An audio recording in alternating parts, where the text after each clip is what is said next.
오늘 보실 말씀은 신약성경 185면의 요한복음 21장입니다. 요한복음 21장 15절부터 25절 말씀까지입니다.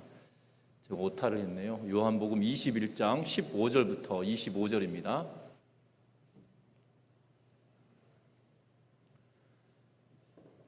요한복음 21장 15절부터 25절 말씀까지 제가 한 절 읽고 여러분들 한 절 읽고 교도가 읽도록 하겠습니다. 그들이 조반 먹은 후에 예수께서 시몬 베드로에게 이르시되 요한의 아들 시몬아 내가 이 사람들보다 나를 더 사랑하느냐 하시니 이르되 주님 그러하나이다. 내가 주님을 사랑하는 줄 주님께서 아시나이다. 이르시되 내 어린 양을 먹이라 하시고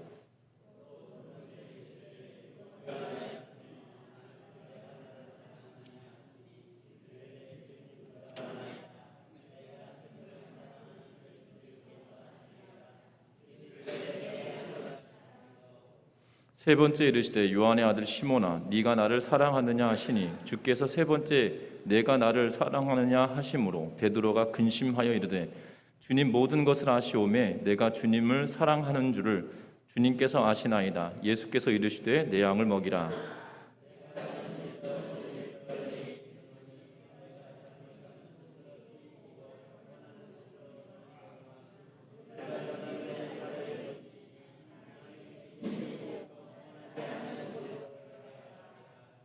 이 말씀을 하심은 베드로가 어떠한 죽음으로 하나님께 영광을 돌릴 것을 가리키심이로라. 이 말씀을 하시고 베드로에게 이르시되 나를 따르라 하시니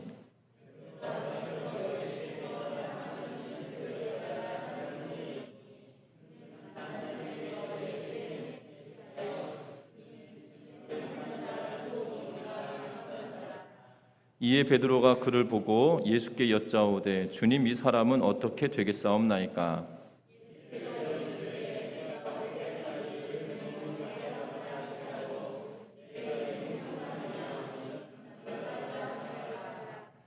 이 말씀이 형제들에게 나가서 그 제자는 죽지 아니하겠다 하였으나 예수님의 말씀은 그가 죽지 않겠다 하신 것이 아니라 내가 올 때까지 그를 머물게 하고자 할지라도 내게 무슨 상관이냐 하신 것이로라.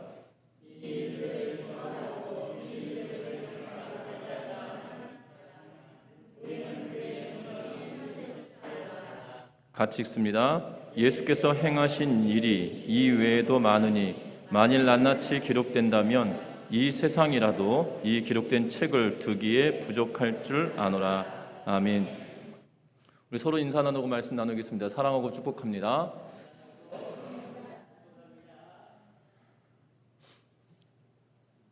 (1939년) 뉴욕항을 떠나 독일로 가는 배에 한 청년이 승선을 하였습니다.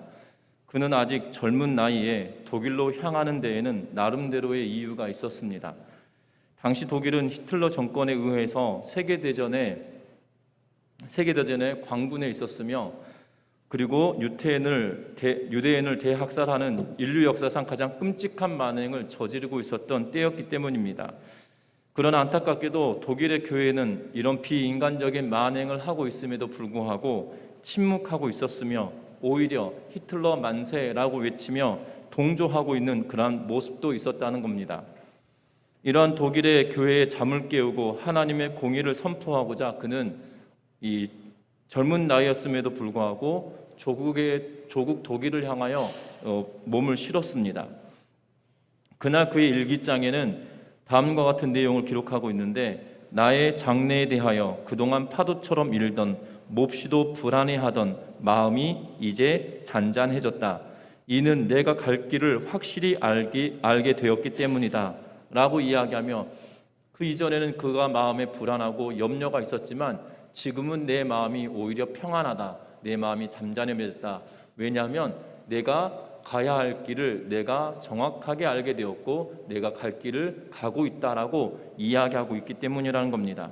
독일로 돌아간 그는 나치의 학정의 침묵을 지키고 있던 교회를 깨웠고 그리고 이 히틀러 암살에 가담함으로 인하여 결국 젊은 나이에 이 옥에 투옥이 되고 결국 참수형을 당하게 되는 그러한 모습을 보게 되는데요. 그러던 중에 미국의 유니온 신학교 교장이 그 교장과 또한 미국의 교회가 투옥되었던 이 청년을 구하기 위하여 부단히 애쓰고 노력했음에도 불구하고 노력했습니다. 그때 그 유니온 신학교 교장에게 뭐라고 서신을 띄우고 있냐면, 나는 내가 독일로 돌아온 것을 조금도 후회하지 않고 힘차게 일하고 있습니다. 그리고 내가 여기서 해야 할 일이 무엇인가를 분명히 알고 있습니다 라고 편지를 쓴 것을 보게 됩니다. 결국 39살의 나이에 교수대에서 참수를 당하게 되어지는데요. 이 사람은 우리가 이미 잘 알고 있는 본헤퍼 목사입니다. 그가 독일의 교회에 선한 영향을 미쳤을 뿐만 아니라 우리가 최근에 자주 부르고 있는 선한 능력으로라고 하는 이 찬양의 가사를 썼던 그러한 장본인이기도 합니다. 어찌 보면 그는 이 탁월한 신학적인 능력을 가지고 있어서 젊은 나이였음에도 불구하고 미국의 신학교에서 그를 교수로 받아들일 만큼 학문적으로 높은 사람이었음에도 불구하고 조국 교회가 아무런 이 제스처를 취하지 않고 오히려 이 악을 행하는 일에 동조하고 있는 모습 때문에 그가 그 길을 죽을 수도 있다는 사실을 알고 있음에도 불구하고 그에게 주어진 사명을 감당하기 위해 나가고 있는 그러한 모습을 보게 됩니다. 당시 본헤퍼 목사님의 모습을 뿐만 아니라 우리 한국 교회 안에서도 당시 일제 강점기를 지내는 동안에 특별히 신사참배에 반대하며 항거하였던 수많은 목회자와 또한 교회 성도들을 보게 되어지고, 또한 그로 인하여 핍박당하였던 교회들을 우리는 기억합니다. 그들이 왜 이렇게 주어진 환경과 상황이 힘들고 어려움에도 불구하고 그 길을 걸어갈 수 있었을까라는 것이지요. 분명한 것은 그들에게 주어진 사명을 그들이 명확하게 알고 그 사명에 따라 그들의 삶을 옮겨가고 있기 때문에 가능했다라는 사실입니다. 오늘 성경 말씀에 보면 예수님이 부활하시고 제자들이 예수님께서 먼저 갈릴리로 가셨다라는 이야기를 듣고 갈릴리로 갑니다. 그리고 제자들이 바다에 가서 물고기를 잡으며 그들이 이 물고기를 잡으러 있던 그때에 예수님께서 그들에게 이 물고기를 잡았냐라고 물어보시고, 또한 오른편에 그물을 내리라라고 이야기하시며 물고기를 153마리를 잡았다라고 하는 그러한 사건이 기록되어져 있습니다. 그리고 그 이후에 배에서 내린 제자들에게 조반을 함께 하시면서 제자들에게, 특별히 오늘 말씀을 보면 베드로에게 네가 나를 사랑하느냐라는 질문을 3번씩이나 하고 계시는 것을 보게 됩니다. 그러면서 다시금 제자들에게 사명을 부여하시고 그 사명대로 살아가기를 요청하고 계시는 그러한 모습을 보게 되는데, 예수님께서 제자들에게 사명을 부여하시면서 그들에게 해주시는 일이 무엇이고, 또한 사명을 감당할 때 그들에게 주어진 이 내용은 무엇이고, 그 사명을 감당할 수 있는 길이 무엇이고, 그리고 그들이 갖춰야 될 그러한 태도들이 무엇인지에 대하여 오늘 본문의 내용은 우리에게 말씀해 주고 있다는 겁니다. 그래서 오늘 본문의 내용을 살펴보면서 정말 사명을 가진 저와 여러분들, 우리에게 사명을 부여하신 하나님께서 우리에게 어떻게 사명을 부여해 주시고, 또한 사명을 받은 저와 여러분들이 무엇을 가져야 되는지, 그리고 저와 여러분들이 어떻게 살아내야 되는지 그 내용들을 살펴보고자 합니다. 먼저 우리 오늘 본문의 내용을 보면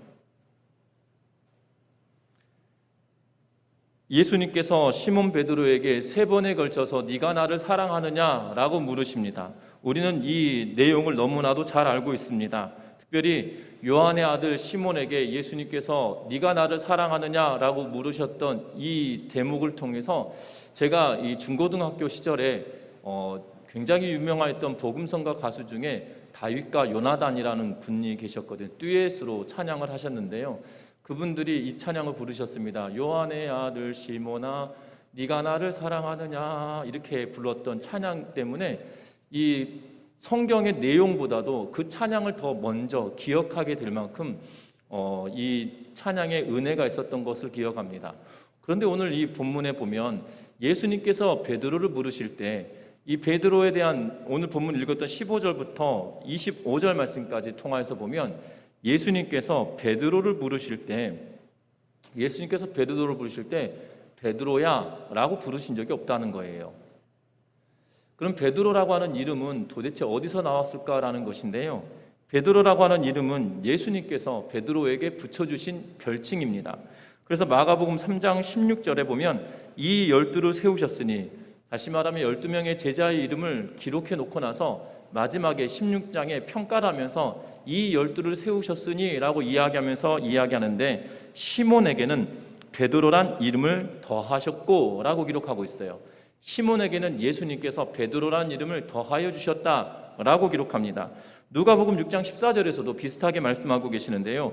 곧 베드로라고도 이름 주신 시몬과 그의 동생 안드레와 야고보와 요한과 빌립과 바돌로메와 라고 하면서 12명의 제자를 소개하고 있는 누가의 기록에 통하여서 보면 베드로라고도 이름을 주신이라고 하면서, 누가 주셨냐면 예수님께서 시몬에게 베드로라고 하는 이름을 주셨다라고 기록합니다.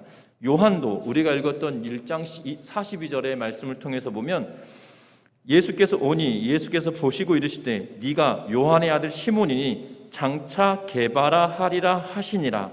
게바는 번역하면 베드로라 라고 하면서, 이 요한의 기록을 통하여서 보면 예수님께서 어떻게 이름을 베드로에게 주셨는지, 이 별칭을 주셨는지에 대한 내용을 기록하고 있습니다. 그러면 예수님께서 그렇게 말씀하신 거죠.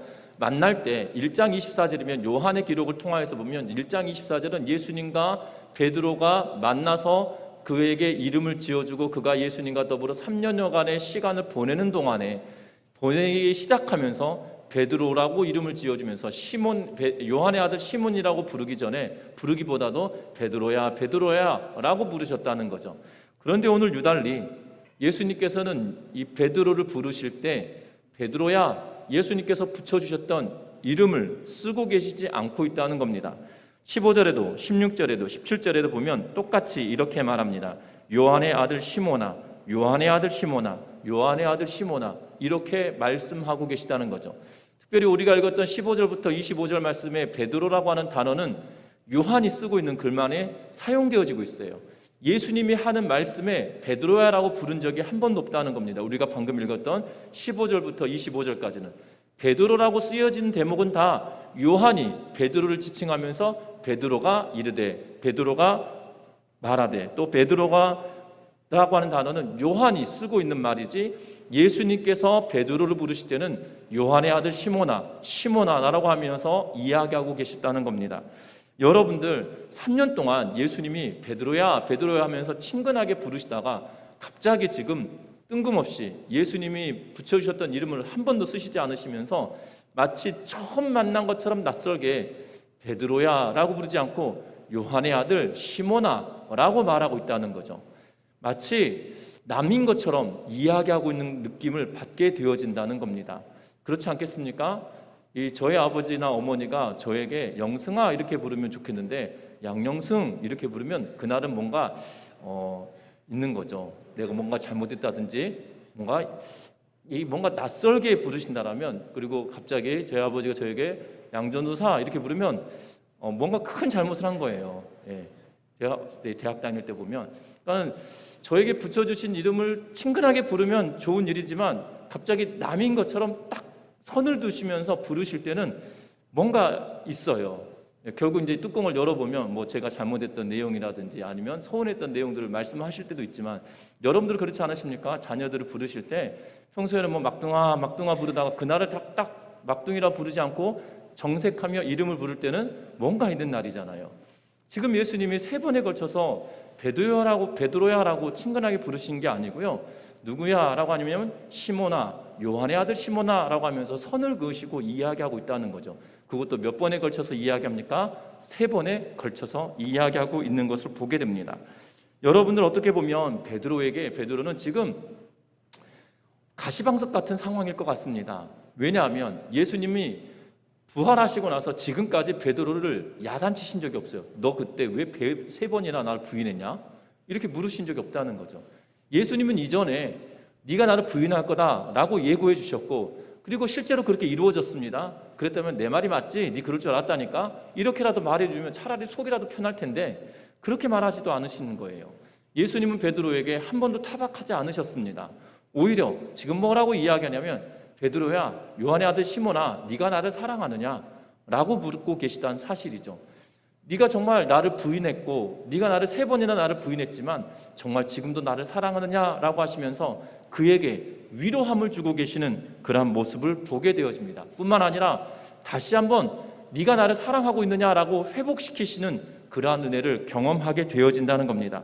그들은 예수님께서 베드로에게 네가 나를 3번이나 부인할 것을 알고 있지만 그럼에도 불구하고 너는 내가 어려움을 당할 때 이 제자들과 더불어 이 어려움의 문제를 이겨내라, 도와주어라 라고 약속까지 하시고 또한 부탁까지 하셨음에도 불구하고 그런 일들을 행하지 않았다는 겁니다. 그럼에도 불구하고 예수님은 지금 베드로를 회복시키시고 또한 그에게 위로하시며 사명을 주시고 이 일들을 감당하라고 말씀해 주고 있죠. 3번에 걸쳐서 뭐라고 이야기합니까? 내 양을 먹여라, 그리고 내 양을 치라, 그리고 내 양을 먹이라 라고 말씀하시면서 그에게 다시 한번 사명을 부여하고 계시다는 사실입니다. 아무렇게나 시키신 것이 아니라 그에게 다시 한번 회복을 시키시고 위로하시며 그로 하여금 그 사명을 감당하도록 깨우쳐주고 계시는 모습을 보게 되어진다는 겁니다. 베드로에게만 이렇게 하였을까요? 성경은 베드로만 하나님께서 그를 세우시고 회복을 시켜주신 것이 아니라 하나님께서는 우리들에게도 사명을 주실 때도 동일한 일들이 있었다는 사실입니다. 우리가 구약의 성경의 인물 그러면 2명의 인물을 뽑을 수 있을 겁니다. 한 명은 모세이고요, 또 한 명은 엘리야입니다. 엘리야가 갈멜산에서 바알과 아세라 신을 섬기던 제사장들과의 이 제사 지내는 문제로 전쟁을 벌입니다. 그리고 엘리야가 승리합니다. 그리고 이방신의 제사장들을 다 죽입니다. 그리고 그가 탈진하였을 때 뭐라고 이야기하고 있냐면 열왕기상 19장 4절부터 8절 말씀에 보면 엘리야가 하나님께 이렇게 말합니다. 자기 자신은 광야로 들어가 하룻길쯤 가서 로뎀나무 아래 앉아서 자기가 죽기를 원하여 이르되 여호와여 넉넉하오니, 하나님 이제 내가 할 만큼 했으니 라는 표현이겠죠. 지금 내 생명을 거둬주십시오 라고 이야기합니다. 엘리야가 사실 한 게 딱 그거 하나잖아요. 3년 6개월 동안 비가 오지 않겠다라고 외치고, 그리고 3년 6개월 동안이나 바알이 아니죠, 아합 앞에 나타난 적이 없어요. 그러다 갑자기 제안을 합니다. 바알과 아세라 신을 섬기는 제사장들과 내가 대결 한번 붙어봤으면 좋겠다. 갈멜산에서 재물을 펼쳐놓고 하늘에서 불이 떨어진 사람이 이기기로 하자. 그리고 나서 한 것이 없단 말이죠. 이거 놀라운 일이긴 한데 기적 같은 일이 벌어졌긴 했으나 어떻게 보면 선지자의 입장에서 보면 그가 한 일은 하나밖에 없는 거잖아요. 그런데 그가 뭐라고 이야기하냐면 내가 넉넉히 했사오니 나를 죽여주십시오라고 하나님께 이야기하고 있는 거죠. 그도 그럴 것이 850명, 어떤 본문들은 어떤 설교가들은 400명, 450명 표현하기도 하나 850명일 수도 있다는 것을 우리는 기억하면서 어떻게 보면 그 많은 사람을 홀로 죽이게 되거든요. 정말 힘든 일일 수도 있습니다. 힘든 일일 겁니다. 그래서인지 탈진하여서 그가 뭐라고 이야기하냐면 나를 죽여주십시오 라고 말하고 있다는 거예요. 그러면 하나님이 이렇게 말씀하셔야 되지 않겠습니까? 네가 뭐 했다고? 하나밖에 안 했잖아. 그렇다고 네가 하늘에서 불을 내렸냐? 내가 내렸지?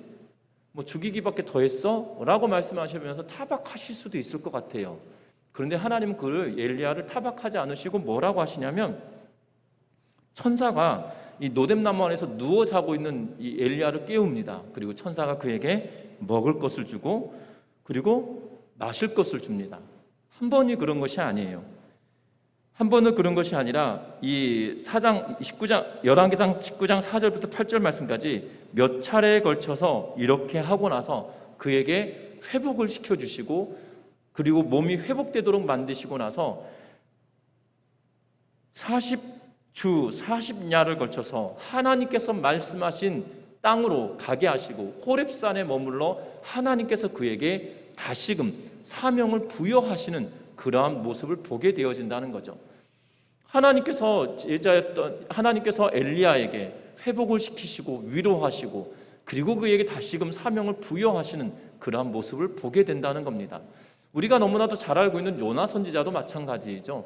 요나가 니느웨에 가서 하룻길을 3일길을 갈 수 있는 성임에도 불구하고 하룻길을 가서 복음을 전합니다. 이 땅에 40일이 지나면 멸망당할 거야 라고 외쳐놓고 나서 그가 이 땅이 어떻게 되는지 보고자 하면서 이 구경을 하고 있거든요. 그러던 차에 박농쿨을 하나님께서 붙여주셔서 그가 그 그늘 아래에 쉬고 있다가 하룻밤새 그 박농쿨이 다 말라 죽게 하고 나서 하나님께 그가 원망하고 있는 걸 보게 됩니다.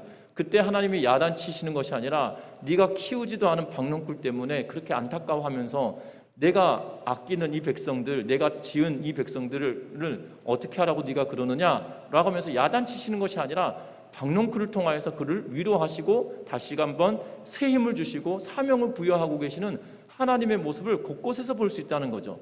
오늘 예수님도 마찬가지입니다. 제자인 베드로에게 어떻게 보면 위축되어 있고 예수님을 3번이나 부인했는데 예수님께서 차라리 이렇게 면전에 두고 내가 네 그럴 줄 알았다고 말했지 너 그때 뭐라고 그랬어? 안 그런다고 그랬다면서 그런데 지금 3번이나 또 부인했잖아 라고 차라리 말이라도 웃으면서라도 그렇게 이야기하면 참 좋겠으나 한 번도 그 이야기를 하지 않으시거든요. 가시방석 같았던 그에게 지금 3번에 걸쳐서 다시금 그의 이름을 부르며 요한의 아들 시몬아, 요한의 아들 시몬아, 요한의 아들 시몬아 라고 하시며 마치 처음 경주 자리에 처음 이 출발선에 섰던 그때의 모습으로 다시금 이끄시면서 다시금 그에게 사명을 주시고 있는 모습을 보게 되어진다는 겁니다. 저와 여러분들에게도 마찬가지입니다. 이 땅의 삶을 살아갈 때 우리에게 사명을 주셨다는 거예요. 우리에게 사명을 주신 것은 다른 사명이 아니라는 거죠. 땅끝까지 이르러 복음의 증인이 되라 라고 말씀하고 계십니다. 여러분들 땅끝은 어디일까요? 해남에 있지 않습니다. 땅끝은 여러분들 뒤통수가 땅끝이지 않겠습니까? 여러분들 뒤통수가 여러분 땅끝이잖아요. 그러면 여러분 잘 생각해 보셔야 돼요. 나에게 있어서 땅끝이 어디냐면 여러분들이 서 있는 그 자리예요.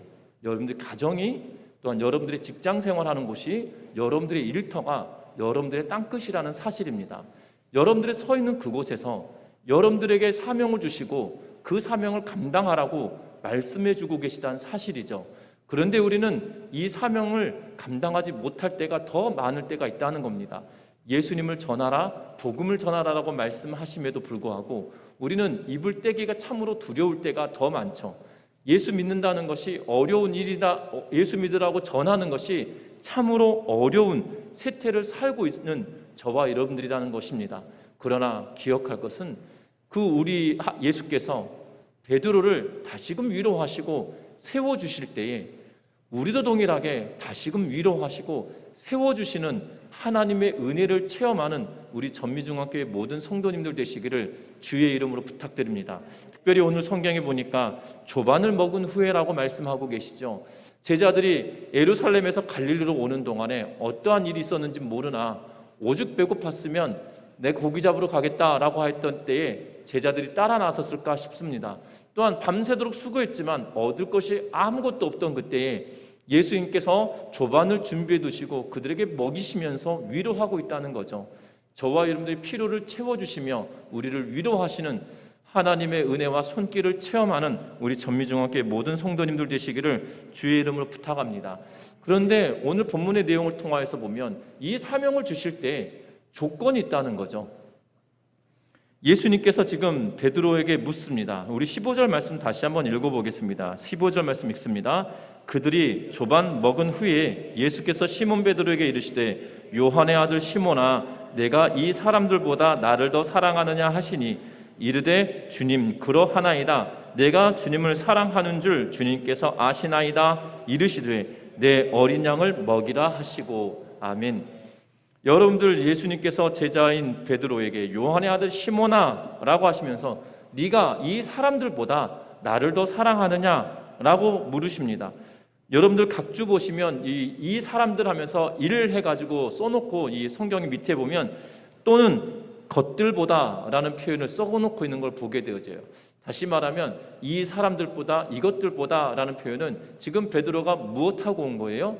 고기를 잡고 왔잖아요. 갈릴리 바다에서 어구와 배를 두고 왔는데 그것들보다 나를 더 사랑하느냐 라고 물으시고 있는 거죠. 여러분들 베드로가 베드로가 누가복음 5장에 보면 예수님을 처음 만났던 그때에 예수님께서 베드로에게 네 나 따라와라 라고 말하신 적이 없으세요. 너 나를 따라와라 라고 말한 적이 전혀 없으세요. 우리는 오해하죠. 예수님께서 베드로를 꼬드겨가지고 제자 삼아서 데리고 다녔을 거다라고 생각하는데 전혀 그렇지 않습니다. 너는 사람 낚는 어부가 되리라 라고 말씀하셨는데 베드로가 다 내버려두고 쫓았다는 거죠. 여러분들, 예수님께서 지금 물으십니다.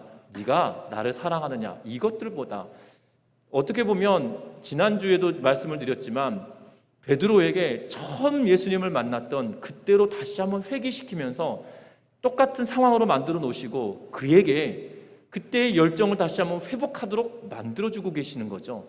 그때 베드로가 사람 낚는 어부가 되겠다라고 말씀하셨던 그 시점에 베드로는 어구와 또한 고기 잡을 수 있는 모든 것들을 내려놓고 포기하고 예수님을 선택하며 길을 나서기 시작했다는 거예요. 왜 그랬을까요? 왜 그랬을까요? 사랑했기 때문이라는 거예요. 예수님이 그만한 가치가 있다고 여겼기 때문이라는 거죠. 지금 내 생업을 하고 있는 배도 그리고 그물도 어망도 다 내려놓고 예수님을 선택할 만한 가치가 있다고 여겼기 때문에 그것이 더 사랑스럽고 그것을 선택할 만한 일이었기 때문에 그 길을 나섰다라는 사실입니다. 제가 교회 사역을 하면서 깜짝 놀란 분이 있으십니다. 어떤 분이시냐면 굉장히 이 왜소한 여자 집사님이신데 왜소한 여자 집사님이신데 이 대학 다닐 때 집을 가출을 하셨다는 거예요. 대학 다닐 때. 왜 그랬냐고 여쭤봤더니 이랬습니다. 막 웃으시면서 제가 남편을 그때 만났잖아요. 엄마가 결혼 반대하니까 학생이 무슨 결혼이냐고. 그래서 집 나갔어요. 이러시는 거예요. 그리고 결혼하셨다는 거예요. 부모님이 만류합니다. 외소하신 분이시고요. 정말 그러니까 학창 시절 대학 다니다가 대학 다니는 중에 결혼을 할 생각을 하셨다는 것도 제 생각으로는 상상할 수가 없는 일이고 제 생각으로는. 그런데 그 외소하신 분이 그렇게 하셨다는 거죠. 왜 그랬냐 물어봤더니 남편을 만났는데 너무나 사랑해서 내가 공부하는 것이 그리고 엄마 아빠가 만류하는 것이 귀에 들리지 않았다는 거죠. 그래서 가출을 했고 그래서 결혼했다는 거예요. 그러면서 내가 그때 왜 그랬는지 모르겠다면서 이렇게 후회 섞인 말을 하시긴 하시던데 그때는 남편이 다였다는 거예요. 이 세상에 이 사람 없으면 죽을 것 같은 생각이 들었다는 거죠. 그래서 부모님도 학교 다니는 것도 다 싫었다는 거예요. 그래서 다 내려놓고 남편만 바라보고 뛰어들었다라고 이야기하고 있거든요. 사랑의 눈꺼풀이 딱 벗겨지고 나니까 내가 왜 그랬을까라고 이렇게 웃으시면서 이야기하셨지만 그 처음 남편과 결혼해야겠다는 생각할 때는 모든 것을 다 제쳐두고 이 사람이 아니면 안 되겠다는 생각이 들었다는 거죠. 지금 베드로도 그랬다는 거예요. 예수님이 지금 내 생업이 더 중요한 것이 아니라 예수님이 가르치신 이 말씀 때문에 내가 이것을 더 사랑해, 이분을 사랑해야지 다른 것을 사랑해서는 되지 않겠다는 결단이 그에게 있었다는 거죠. 저와 여러분들에게도 동일합니다. 저와 여러분들에게 필요한 것이 있다면 사명을 받고 사명을 부여하여 주실 때 필요한 것이 있다면 다른 것이 아니에요. 예수님이 다시 한번 확인합니다. 네가 나를 사랑하냐? 네가 이것들보다 더 사랑하냐라고 묻고 계시다는 거예요. 정말 네가 처음 나를 만나서 네 모든 것을 제쳐두고 나를 따라올 때 그 마음 여전히 있냐? 라고 묻고 계시다는 사실이에요. 여러분들에게도 동일하게 예수님께서 물으십니다. 여러분들이 정말 예수님을 사랑하십니까? 그 물음에 여러분들 어떻게 반응하시겠냐 이 말이에요. 여러분들 우리가 사명을 주시고 그 사명을 감당하며 살아가라고 말씀하실 때에 우리 안에 필요한 것이 있다면 주를 사랑하는 그 마음이 필요하다는 것을 다시 한번 기억하는 우리 전미중학교 모든 성도님들 되시기를 주 이름 부탁합니다. 그 사랑이 우리에게 회복되지 않으면 사명은 아무런 의미가 없다는 거예요. 예수님을 향한 사랑이 우리에게 있지 않으면 아무런 의미가 없다는 거예요. 사랑이 없으면 그 어떠한 것도 해낼 수 없다는 거예요. 사랑 때문에 불타는 사랑이 있어야 하나님을 사랑하는 마음 때문에 우리에게 주신 사명도 감당해낼 수 있다는 거죠. 우리의 체력이나 우리의 힘이 부족하지만 하나님을 향한 사랑만큼은 그 누구보다 뜨거운 우리 전미중학교의 성도님들 되시기를 주의 이름으로 부탁합니다. 여러분들 희한합니다. 뭐가 희한하냐면 이 사랑이라고 하는 것은 다시 한번 내 안에 불 붙여지는 이유는 다른 것이 아니라 고백하고 있을 때라는 거예요. 오늘 이 성경에 보면 예수님께서 베드로에게 묻습니다. 네가 이 사람들보다, 네가 이것들보다 나를 더 사랑하냐? 라고 물을 때 베드로가 뭐라고 하냐면 주님 그러합니다. 내가 주님을 사랑하는 줄 주님께서 아십니다. 라고 답변합니다. 두 번째 질문에서도 주님 그러하나이다. 내가 주님을 사랑하는 줄 주님께서 아시나이다. 라고 말하죠. 세 번째 물으셨을 때도 베드로가 근심하여 고민하면서 말합니다. 왜 고민하겠습니까?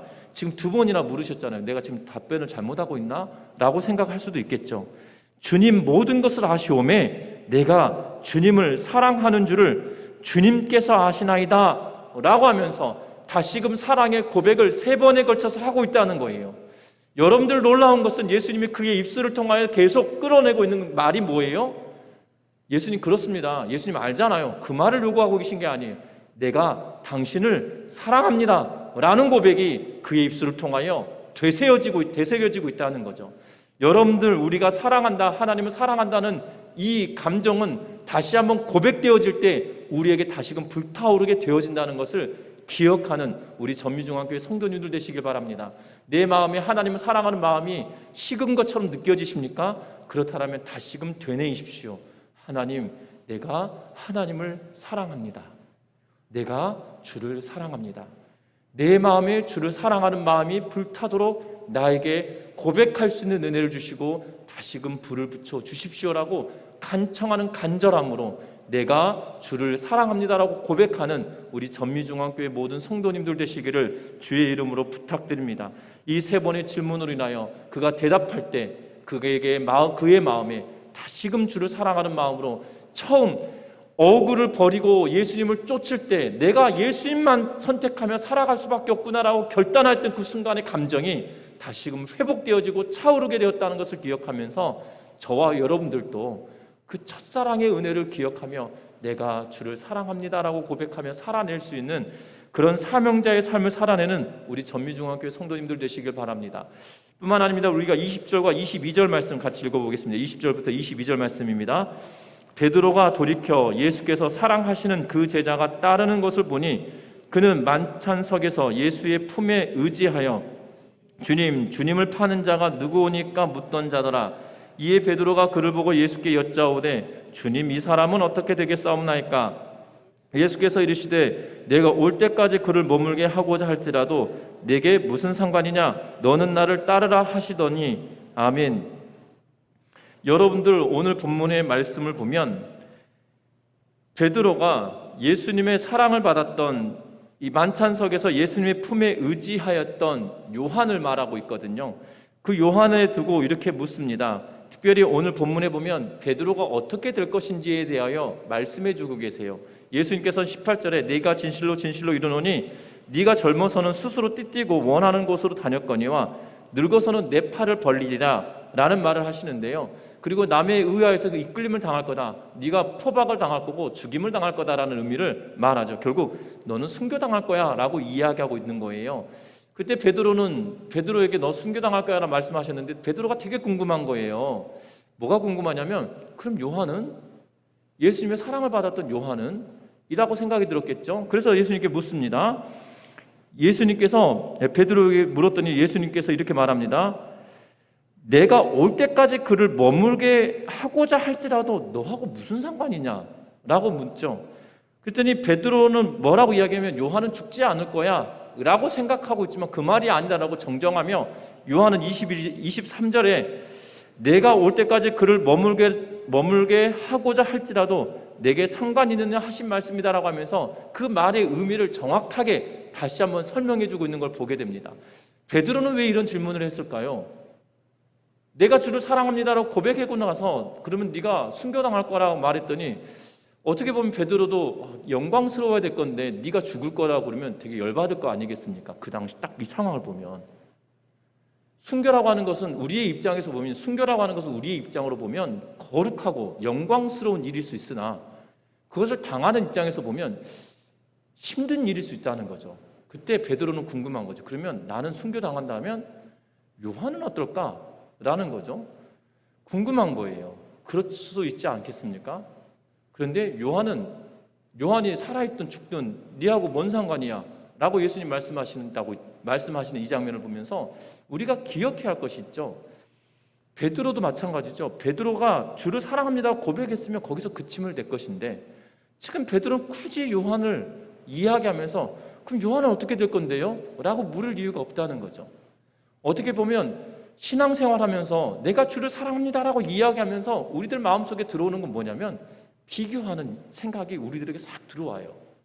이게 지금 놀라운 장면이잖아요. 베드로에게 예수님께서 사명을 다시 한번 불떠다 주시면서 네 사랑하냐? 내가 주님 사랑합니다 라고 하면서 굉장히 정말 이 요새 말로 브로맨스라고 하잖아요. 브로맨스 같은 정말 아름다운 정말 이 로맨스 같은 장면을 딱 연출하고 나서 딱 돌이켰더니 얘는 어떡할 건데요? 라고 묻고 있다는 거죠.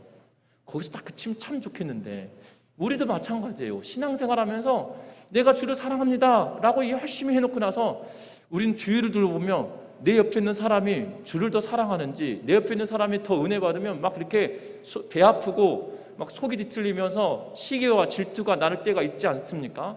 베드로도 그러는 것 같아요. 지금 이 결정적으로 아름다운 이 장면에 거기서 딱 그쳤으면 정말 아름다웠을 텐데, 내가 주를 사랑하나이다 주님께서 하십니다. 여기서 끝났으면 너무나도 좋았을 텐데, 요한은 좀 얄궂게 굳이 베드로를 까면서까지 이렇게 하는 이유를 모르겠지만, 저와 여러분들에게 필요한 것은 사명을 받은 사람들은 주를 사랑하는 마음까지 있어야 됩니다. 마음이 있어야 됩니다. 그런데 우리가 버려야 할 것은 비교하는 거예요.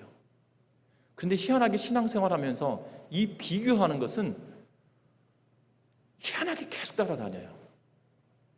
목사님들 사이에도 이게 없을 것 같으시죠? 같이 사역했던 분들 보면 이게 경쟁의식이 얼마나 무서운지 몰라요. 비교하면서 내가 더 잘해야지, 내가 더 열심히 해야지, 이렇게 하면 좋은데, 서로 열심히 하면서 서로 선의의 경쟁을 하면 참 좋겠으나 선의의 경쟁이 아니라 이 시기와 질투가 난무하며 때로는 그것이 불꽃 튀는 논쟁이나 전쟁처럼 벌어지는 그런 모습도 볼 때가 있다는 거죠. 성도들과의 사이에서도 그렇죠. 그래서 때로는 성도들과의 사이가 틀어지면서 시기와 질투가 정말 전쟁과 같은 상황이 치달으면 결국 교회가 분열되는 모습까지 보게 되는 것을 보게 됩니다. 여러분들, 이 시기와 비교함이 우리에겐 필요치 않다는 거예요. 예수님께서 베드로의 그 마음에 비교하며 시기가 올라온 그 즈음에 예수님이 뭐라고 이야기하십니까? 그게 너하고 뭔 상관인데? 라고 말씀하고 있다는 거죠. 저와 여러분들 삶에서도 사명을 저와 여러분들에게 주실 때 비교하는 것이 아니라 그는 그와 나와 상관이 없는 것이고 내가 주와의 관계의 문제에 더 관심을 두며 살아내는 은혜가 있으시기를 주의 이름으로 부탁드립니다. 말씀을 맺으려고 합니다. 예수님께서 우리에게 사명을 주실 때 우리에게 위로하시며 힘을 주시는 분이시란 사실이에요. 우리가 그것을 감당할 만큼 회복되도록 만들어주시는 분이시란 사실이에요. 그 회복을 시키실 때 그냥 시키시는 것이 아니라 우리에게 사랑을 이야기하시며 사랑을 북돋으시며 사랑하라고 말씀하시고 사랑을 고백하게 만들어주신다는 거죠. 그런 때 우리의 마음속에 들어오는 것은 비교하며 저 사람은 어떤가?